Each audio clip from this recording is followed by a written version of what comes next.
kalau ada kutemukan 10 orang benar, aku tidak akan memusnahkan kota itu. Jadi sifatnya Tuhan dari kisah ini kita tahu pasti bahwa Tuhan tidak memusnahkan orang benar bersama dengan orang durhaka, teman-teman.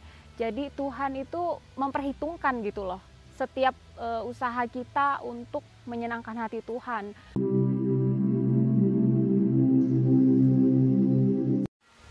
Hai semuanya, selamat datang kembali di channel Hatiku Percaya bersama saya Lia. Gimana kabar kalian hari ini? Saya yakin kabar kalian baik-baik aja. Saya berdoa juga kita semua selalu sehat, teman-teman. Yang saya mau sharingkan kali ini adalah tentang alasan saya percaya pre-tribulation rapture atau pengangkatan sebelum masa sengsara besar, sebelum masa tribulasi. Saya menghargai jika ada yang percaya dengan mid-tribulasi dan post-tribulasi, karena mereka juga belajar firman Tuhan, hamba-hamba Tuhan yang juga melalui doa dan pembacaan gitu kan, yang dalam sehingga mereka menyimpulkan demikian, dan saya menghargai setiap pendapat orang apapun itu. Tapi kenapa saya percaya dengan pengangkatan sebelum masa tribulasi? Karena alasannya ada di dalam firman Tuhan. Kita buka di dalam 1 Tesalonika 4. 1 Tesalonika 4 ayat 18, karena itu hiburkanlah seorang akan yang lain dengan perkataan-perkataan ini. Di ayat-ayat sebelumnya saya udah sering sekali sharing ke kalian tentang ayat dari 1 Tesalonika pasal 4 ini, karena dari sinilah, dan ada sebenarnya banyak sekali ayat-ayat lain, kapan-kapan saya sharing juga ya teman-teman. Cuman saya udah pernah sharing tentang ayat 15, 16, dan 17. Ini kami katakan kepadamu dengan firman Tuhan, kita yang hidup, yang masih tinggal sampai kedatangan Tuhan, sekali-kali tidak akan mendahului mereka yang telah meninggal. Sebab pada waktu tanda diberi, yaitu pada waktu penghulu malaikat berseru, dan sangkakala Allah berbunyi, maka Tuhan sendiri akan turun dari surga, dan mereka yang mati dalam Kristus akan lebih dahulu bangkit. Sesudah itu kita yang hidup yang masih tinggal akan diangkat bersama-sama dengan mereka dalam awan menyongsong Tuhan di angkasa, demikianlah kita akan selama-lamanya bersama-sama dengan Tuhan.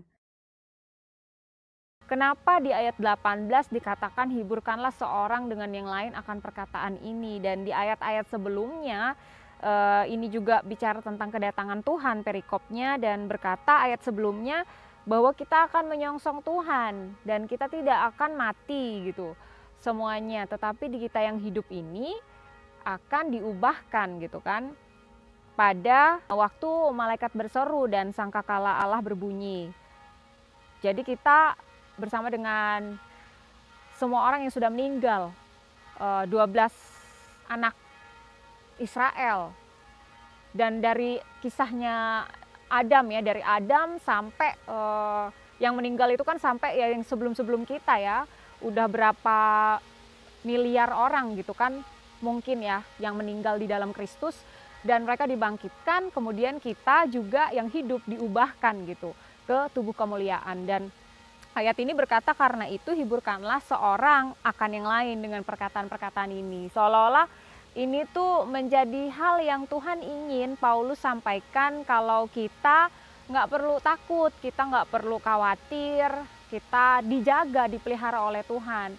Karena kita orang-orang yang mengasihi Tuhan. Karena seperti cerita Lot ya, Lot itu waktu Sodom dan Gomora mau dimusnahkan sama Tuhan dengan api gitu, belerang.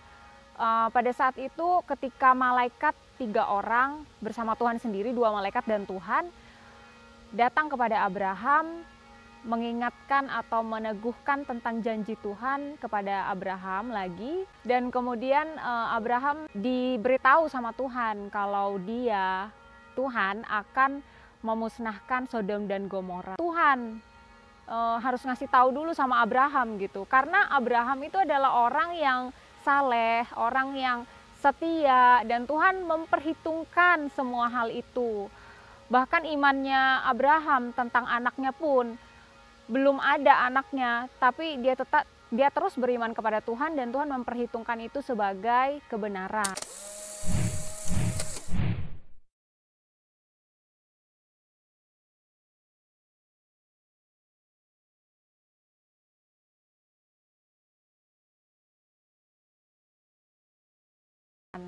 Jadi setiap hal dalam hidup kita, ketika kita itu mau berjuang teman-teman, kita tuh mau memberi yang terbaik buat Tuhan, percayalah itu tuh dihargai, sangat-sangat dihargai sama Tuhan. Karena Dia itu Allah yang penuh dengan belas kasihan, Dia Allah yang ingin menjadi Bapa atas kita, sehingga Dia selalu senang pastinya ketika melihat ada kemajuan dari anak-anaknya yang berusaha gitu ya untuk mengusahakan yang terbaik. Abraham diberitahu oleh Tuhan, kemudian Abraham ngomong sama Tuhan, Tuhan kalau ada 40 orang benar saja di situ, apakah engkau mau tetap memusnahkan kota itu? Dan Tuhan bilang, baik, kalau ada kutemukan 40 orang, aku tidak akan memusnahkan kota itu.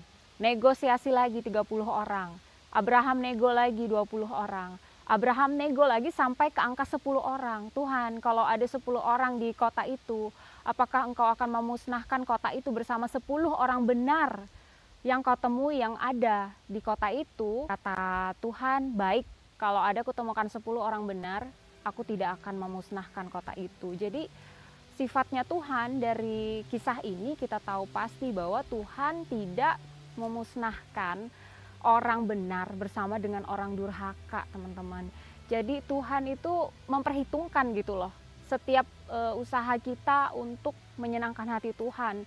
Walaupun kita ini jauh dari sempurna, orang kita ini cuman abu dan kita ini cuman debu. Abraham pun sadar akan hal itu, aku cuman abu, aku cuman debu. Iman kita di hadapan Tuhan tuh menyenangkan Tuhan. Ketika kita tahu posisi kita, walaupun kita ini abu, debu, tapi ada iman karena berharapnya kita sama Tuhan, karena bergantungnya kita sama Tuhan, kita bilang Tuhan, kita minta belas kasihan Tuhan, Tuhan kalau ada 10 aja orang benar, masa Tuhan mau gitu kan menghancurkan kota itu bersama dengan 10 orang benar itu gitu.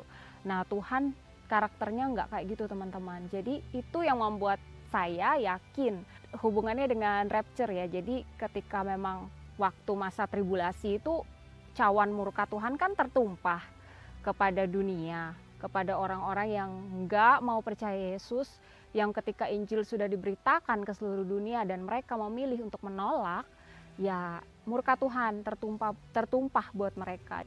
Lot ya, ada di kota Sodom dan Gomora, di mana orang-orangnya sudah benar-benar orang-orang durhaka, dan Tuhan tuh sangat sakit hati melihat kedurhakaan kota ini, sampai Dia memusnahkan kota ini. Dan ada Lot di situ, ada istri dan anak-anak Lot, dan malaikat Tuhan, 2 malaikat menyelamatkan Lot, istri dan anak-anaknya dari murka Tuhan yang tertumpah atas Sodom dan Gomora. Jadi demikian Sodom dan Gomora dimusnahkan tanpa orang-orang benar di dalamnya, di mana Tuhan menunjukkan kasih setia Tuhan atas Lot dan keluarganya. Sekalipun istri Lot ya ternyata hatinya terbukti tidak benar di hadapan Tuhan, sudah disuruh jangan noleh ke belakang, dia nggak taat, malah tetap noleh ke belakang. Jadi dia jadi tiang garam. Itulah yang saya sebutkan bahwa kenapa saya percaya dengan pre-tribulation. Karena Tuhan itu saya sangat yakin teman-teman, ketika kita setia sama Dia, ketika kita mengusahakan yang menyenangkan hati Dia, kita mencari apa yang menyukakan Dia, Dia itu bukan Allah yang tidak melihat semua itu, bahkan Dia itu lebih setia. Bahkan di dalam ketidaksetiaan kita, Allah kita kenal sebagai Allah yang tetap setia. Tapi jangan main-main, mentang-mentang kita mikir kasih karunia Tuhan besar, kasih karunia Tuhan melimpah-limpah, lalu kita menganggap itu sepele dengan menyia-nyiakannya. Jangan ya. Kita masuk ke dalam ayat selanjutnya, 1 Tesalonika 5 ayat 9 yang berkata, karena Allah tidak menetapkan kita untuk ditimpa murka. Jadi Tuhan menetapkan kita bukan untuk ditimpa murka, dan ketika pre-tribulation itu ada untuk orang-orang yang tidak menerima Yesus, yaitu bangsa Israel sendiri bahkan, tapi udah banyak sih bangsa Israel yang juga menerima Yesus Kristus sebagai Tuhan. dan buat bangsa-bangsa lain yang tidak menerima Yesus gitu. Buat juga yang Kristen udah terima Yesus tapi belum sungguh-sungguh dalam pertobatan dan ketaatan. Kita bukan direncanakan Tuhan untuk dimurkai Tuhan, tapi kita itu rencana Tuhan atas hidup kita adalah untuk dikasihi Tuhan. Oke, kita masuk ke dalam Wahyu 2 dan 3 ya. Di sini ada 7 jemaat Asia kecil di mana Yohanes menuliskan surat dan menegur mereka. Satu-satunya jemaat yang beda, yang standarnya itu menurut saya itu adalah standar jemaat rapture, yaitu jemaat Philadelphia. Karena jemaat ini hidup benar-benar di hadapan Tuhan. Kalau jemaat Efesus misalnya, contoh salah satunya aja, jemaat di Efesus itu juga sebenarnya menyukakan hati Tuhan gitu, tapi mereka nggak dikasih mula-mula. Kenapa Tuhan menginginkan seseorang tetap tinggal dengan kasih mula-mula? Karena hal itu tuh menyukakan Tuhan, teman-teman. Tuhan itu ingin dikasihi bukan dengan separuh hati, bukan dengan seperempat apalagi, tapi dengan sepenuh hati. Kasihilah Tuhan Allahmu dengan segenap hatimu, dengan segenap jiwamu, kekuatanmu, akal budimu gitu. Dan seorang yang punya kasih mula-mula, dia dapat mengasihi Tuhan dengan cara demikian gitu ya. Walaupun kita ini tidak sempurna, sekali lagi katakan, tapi Tuhan tahu dan Tuhan tuh menilai hati kita yang mengusahakan untuk mengasihi Tuhan dengan segenap hati. Kita baca di dalam Wahyu 3 ayat 7 sampai ayat 13. Wahyu 3 saya poin langsung ke ayat 10 aja ya teman-teman.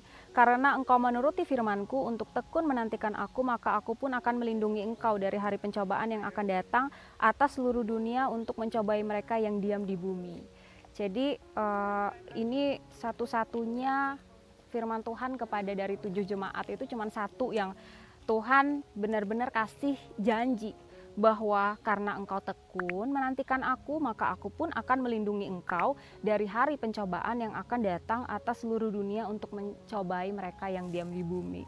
Jadi perlindungan Tuhan itu sangat nyata, dan ketika kita mengandalkan Tuhan, dia itu sangat-sangat dapat diandalkan. Jadi percayalah, ketika kita mengandalkan Tuhan, dia akan membuat kita tuh nggak melalui pencobaan gitu loh, yang Tuhan memang tujukan pencobaan itu buat mencobai orang-orang yang durhaka gitu ya, yang ketika firman itu sudah datang ke dalam hidup mereka tapi mereka masih cuek, masih tinggal dalam zona nyaman mereka, masih belum mau bertobat, masih hidup dengan kedagingan mereka, karena ya mungkin hidup dalam kedagingan buat mereka nyaman gitu kan teman-teman. Dan hal itu ya benar-benar Tuhan ingin buat suatu perbedaan di mana orang yang benar-benar mengasihi Tuhan dapat upah reward seperti apa, dan orang yang masih belum benar-benar sungguh-sungguh beribadah kepada Tuhan dapat upah seperti apa. Ada perbedaan, dan Allah itu Allah yang setia menetapkan hal itu semua buat orang yang berharap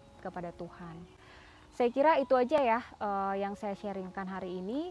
Sampai ketemu di video saya selanjutnya. Tuhan Yesus memberkati kita semua. Bye.